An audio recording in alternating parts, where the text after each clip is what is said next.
I didn't know anything about this game before starting it up. Ended up being one of my favorite this year.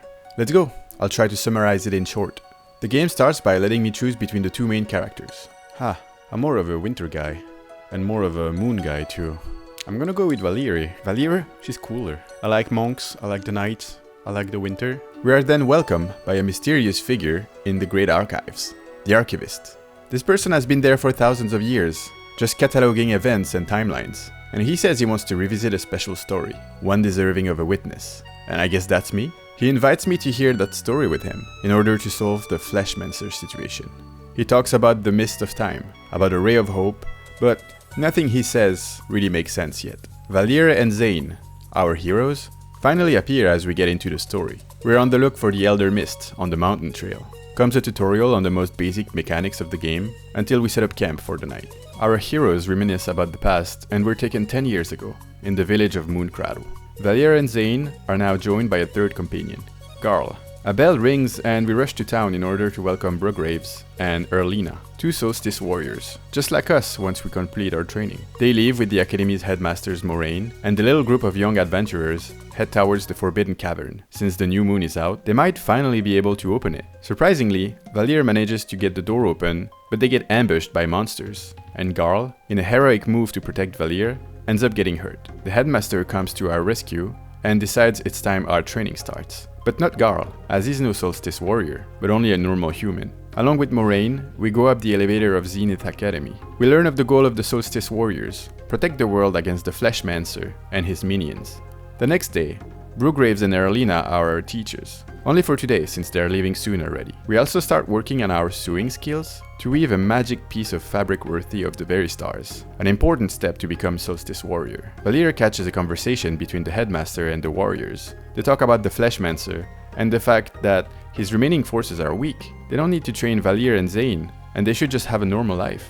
The name Moira and the twins are mentioned, but it looks like we won't know about these for a little while. The headmaster finishes up by saying that once our training is complete, we will join them for the cleansing. Now, cue up the training montage, workout, class, workout, sewing, class, workout. Sometime later, in the middle of the night, our heroes are woken up by a noise and find a cookie jar near the elevator. From Garl, their old friend. Workout, class, workout, sewing, class, workout. Years of training later, the cloak is finally ready, and it's time for our final challenge before the exam, which is just another tutorial on more advanced fighting mechanics. We learn how to break enemy spells, block incoming attacks, etc. We say our vows and jump down the highest platform of the academy towards the exam challenge. We meet with puzzles, battles, and parkour until we reach the final room and fight Weird, the golem.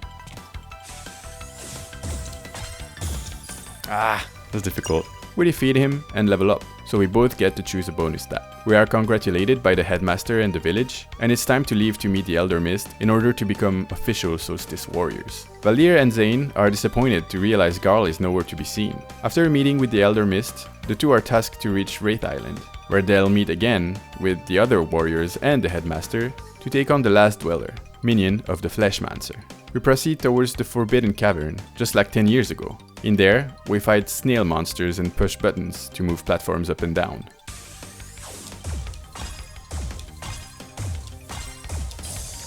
God, I suck. We also face our first big enemy, a huge acid-spitting worm.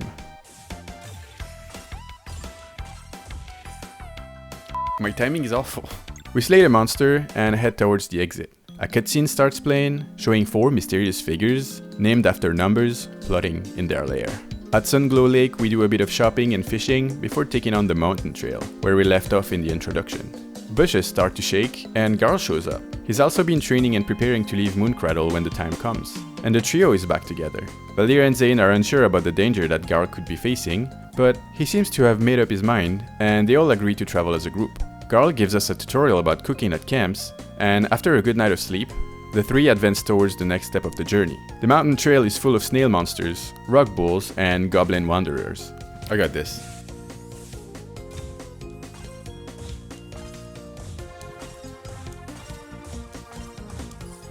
Okay, not bad, not bad. The group climbs as high as they can until they come across the Elder Mist. We show him our celestial fabrics, and we're granted the power of using magic without using magic. It's basically short for the boosting mechanic. Every normal attack drops magic, or live mana, that can be turned into more powerful moves. The Elder Mist sends us to another dimension to try out our new powers and prove him we're worthy of becoming Solstice warriors. We assemble the 3 artifacts, just like he asked us, and then he uses it against us for the final test.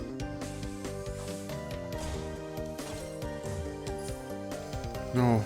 This is a bit more challenging than the giant worm, and I notice a bit late that you can target the sword to weaken his attacks. We best him and receive our Solstice warrior titles. He then invites the 3 of us to meet again at the Solstice pond in order to receive our prophecies. To reach the place, Valier first needs to learn to use her powers to alter time with special runes and activate some contraptions to create a bridge. About the prophecies, Zale goes like, in order to reach your full potential, you will first need to stare at the night inside of you. For Valier, it's, when the time comes, you will be the one to create path on water. And Garl also gets one. It appears your heart might be warm enough to soothe a long tormented soul. The Elder Mist sends us to Sleeper Island, where we'll need to find a crew that shall help us reach Wraith Island, in time for the next eclipse.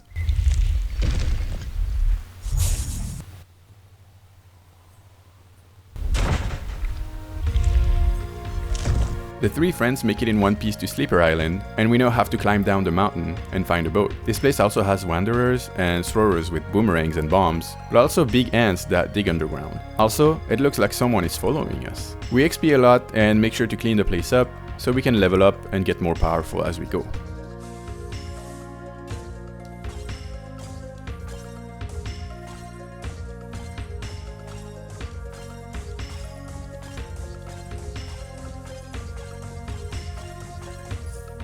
I'm getting good at this. We arrive at the Windy Lock, where we fill up on fish and seafood.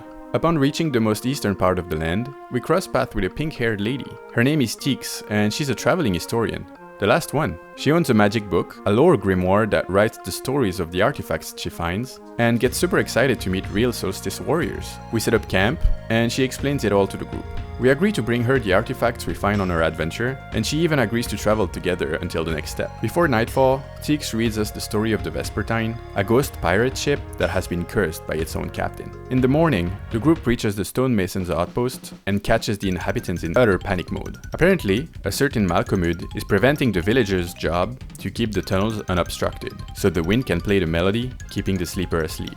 As Solstice warriors, we decide to help and jump down the wind tunnel mines. We fight ants from before, but also some weird drill bats. After some exploring and fighting, we come across Malkomud's busters, monsters who block the wind and take them down. The wind tunnels progressively get unstuck, opening the way for the group to advance forward. A big chest contains the Mistral Bracelet, an accessory that allows us to push the blocks around in the chosen direction, and we get attacked by a big salamander. It ends up running away as we defeat it, and some more exploring and clearing the tunnels later, I arrive in Malkomud's lair. He's pissed because we heard his pet salamander Rocky, and we realize Malkomud is just a misunderstood kid who just wants to play and feel accepted. When he got rejected by his people because he's different and can't dig, he set out to the mines and colonized them. We fight the Earth Mage and his pet, and manage to defeat them. After an open-hearted discussion, we realize he's not a bad kid, and he accepts to stop creating monsters and blocking the wind. After the fight, we catch another scene of the numbers plotting to act when the eclipse comes out, and we go back to the outpost to give the good news. The village is saved, and our heroes take the elevator down to the mountain's foot. They catch a glimpse of the sleeper as they descend, and reach the Coral Cascades, a very vertical beach level with not much to talk about. We fight some sea creatures, get up and down in the water, and follow the signs to Brisk. Brisk is a very large town, and upon entering, we get a cinematic introducing a pirate crew. We talk to them because we still need a boat to sail to Wraith Island. They accept to take us, but first, make a deal. The ride is free if we beat one of them at arm wrestling, but have to run an errand for them if we lose. They tell us to think and meet them at the inn once we made up our minds, and I take the time to check out the entire city, explore every corner, and talk to every person before going there and accept the deal. Garl goes up to arm wrestle and gets obliterated by the pirate, which means we get to do a little something for them before leaving. Before continuing on with the story, I learn how to play Wheels, the game inside the game, and beat the local champion to earn the Hunter token. The pirates want us to travel to the abandoned wizard's lab nearby and collect the ghost coin inside. This stage is really cool, and playing around with different colored crystals open up different portals. Once we find every crystal, we can open up the final portal towards the final boss, the Chromatic Apparition. It has different stances that make it switch power and weaknesses. It also hits hard, but we managed to best it in battle, rewarding us with the coin of Undeath Accord we were sent to look after. We go back to the pirates and pay to board on their ship, or rather, their skiff. On the journey across the sea, the pirates tell us about the Dweller of Woe and its mind control powers, making it impossible to leave once you set foot on the island. At dusk, we catch a glimpse of the Vespertine, the legendary ghost ship that the pirates want to buy with the coin we got for them. But first, we arrive on Wraith Island. The place is super gloomy, and we soon have to fight off zombies and little mage animals. We continue on the path until we reach the town of Lucent, where everyone is terrified about the last known dweller's powers. Once you've been chosen by the foe, you get mind controlled into his lair, never to be seen again. At the inn, we challenge the local Wales champion. I win.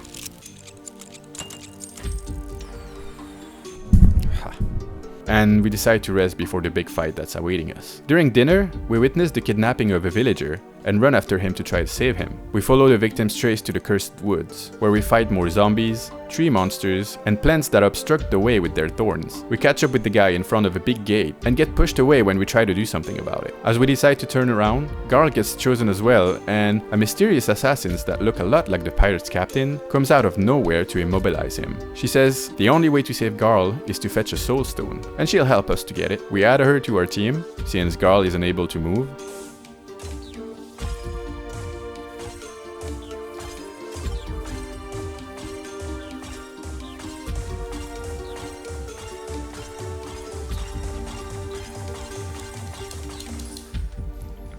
I think that's the best one ever. I mean, so far.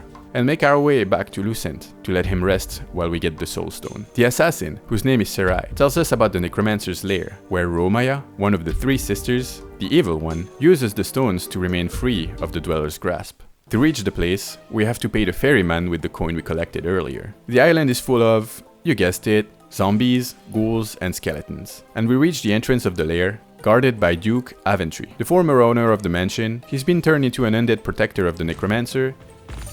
Ow! Shit, dude, that hurt. And won't let us go through without a fight. He's impressed we managed to win, and lets us go inside. We progress inside the lair and find a new tool, the Grapplu. It helps the group navigating in the lair, as well as inflicting damage to enemies prior to battle.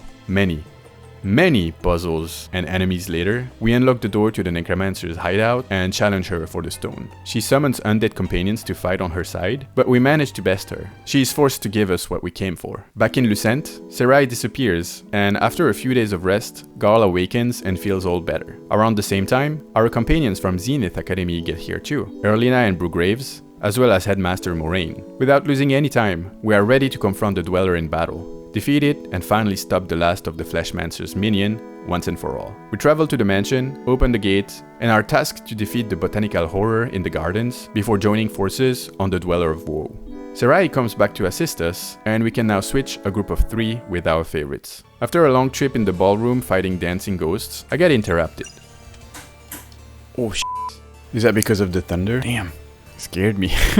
We reach the gardens and the giant carnivorous plant that is the botanical horror. The head has 4 tentacles that has to be taken down to make it vulnerable against damage. I got this.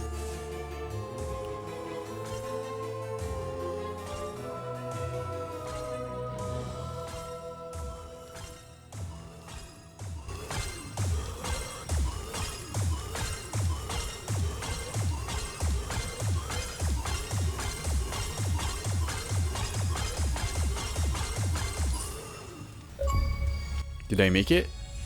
I did it!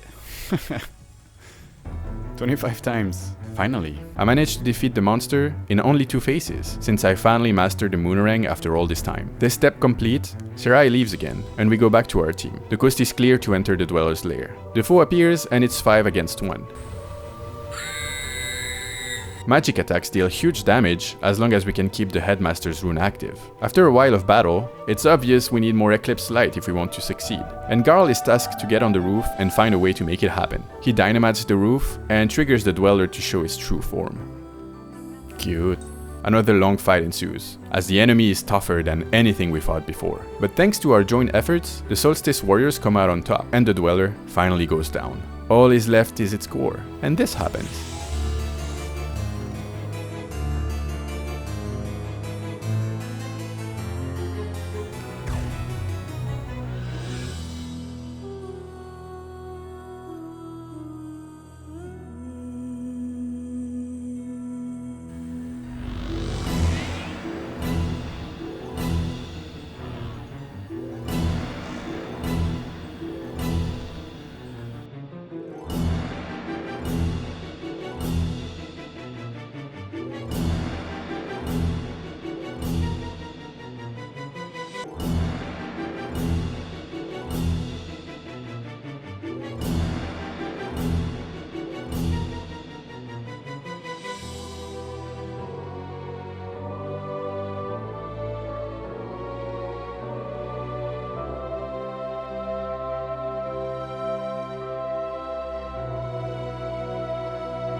Don't tell me I'm gonna have to fight it again.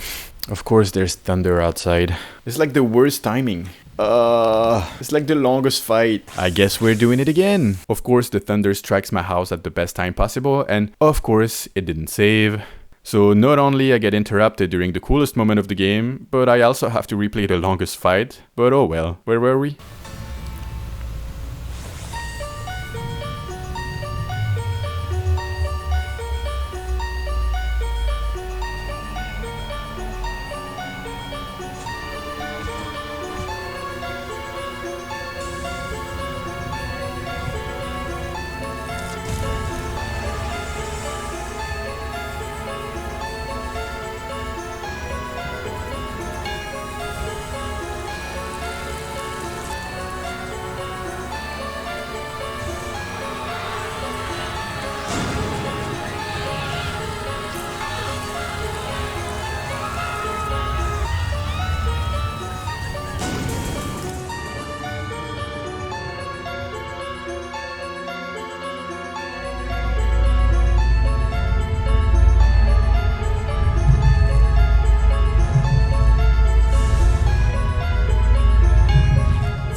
Early 9 Brograves betrayed us and joined forces with evil to resurrect the Dweller of Strife, causing a cataclysm and putting the future of this world in peril. The Headmaster, weakened by the recent events, tasks us to return to Brisk, to assess the damage, and do our best to help, as he thinks of a solution to follow the enemy to the unreachable Mesa Island.